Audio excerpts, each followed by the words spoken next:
Mr. Binay Singh, I want to understand, when PFI says that these are very desperate attempts to silence voices of dissent in our country, nothing was found against, for example, that Kerala journalist Siddique Kappan, and the Supreme Court granted him bail.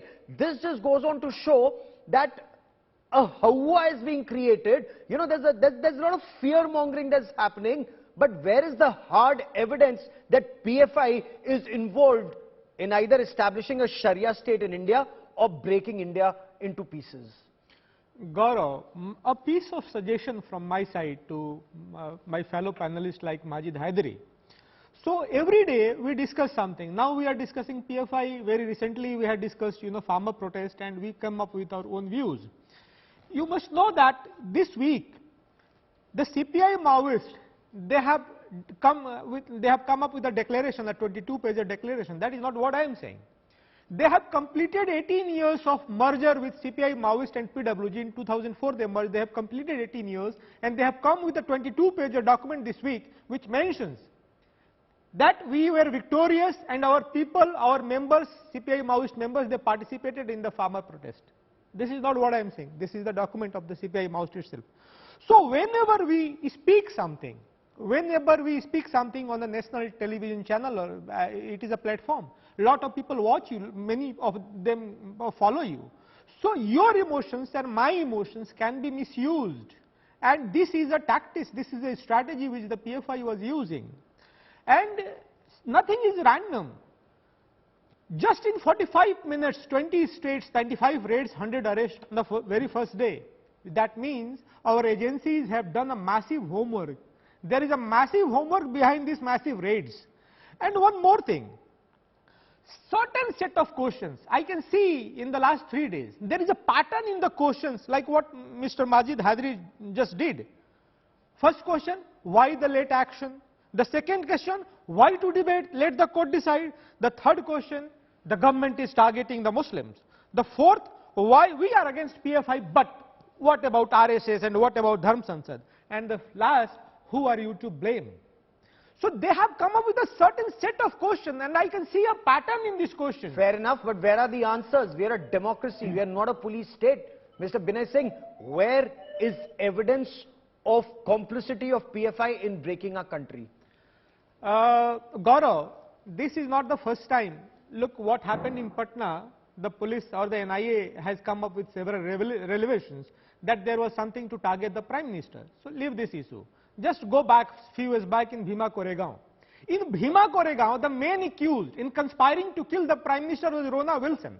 And Rona Wilson was trying to lobby for PFI to get the ban lifted on PFI in Jharkhand.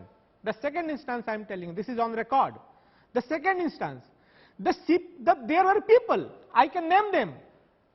One was Anjani Kumar Mal, and the second was Basanta Kumari. Sir, second was Basanta Kumari. Just 10 hard seconds. instances of PFI being involved in breaking India. My questions are very specific. I will come back to you. Specific instances that will stand scrutiny in a court of law, not conjectures. But Majid Hydari, from 2010 to 2022, police say evidence painstakingly gathered that PFI was out to not just weaken the country from within, but radicalize Muslim youth and use them in protests to break the country, like anti-CEA protests, riots, Hindu-Muslim riots, hijab, emotive issues to target the state, and perhaps, as the Phulwari Sharif document indicates, a show of strength that do not target minorities in this country.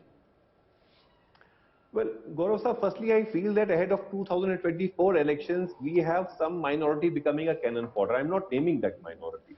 On one hand, we have Honorable Mohan Bhagwatji walking that extra mile with that heartwarming gesture of meeting Muslims, going to madrasas, going to masjids. Really nice. We appreciate that. We salute him for that. But on the other side, we have the BJP government going for a crackdown for a party or a group led by a particular community.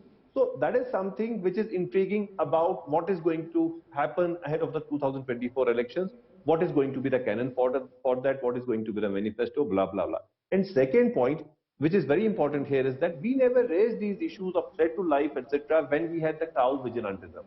Never NIA was brought I am into sorry, picture, I never disagree. ED was brought We into raised picture, no it. UAP We brought raised into it with picture.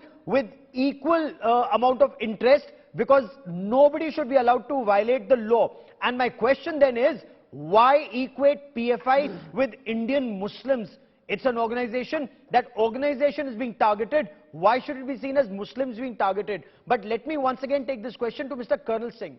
Sir, there are a lot of claims and theories, but to secure a conviction, hard evidence would be needed to be produced in a court of law. Sir, if agencies are going after this radical Islamist organization, Popular Front of India, for the past 12 years, sir, where is the corroborative evidence that this is an organization in jungles of Kerala? It's organizing terror training camps, weapons training is happening there, or they're out to create trouble in Karnataka, in Tamil Nadu, and now are spreading to Uttar Pradesh or Assam and other parts of this country? See, there are hard evidences, and the agencies will put up before the court all these evidences. There are evidences they are connected with the foreign terrorist organizations. There are evidences that they are training people. There are evidences they are radicalizing people. There are evidences they are involved in murders cases.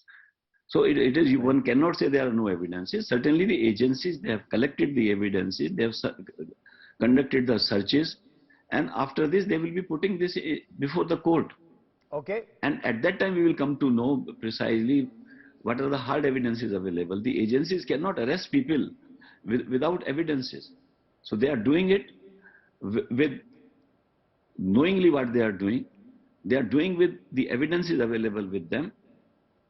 And the second thing is, we should not consider it a Muslim or Hindu issue. It is not a communal issue. It is an issue of national security. It is an issue of internal security.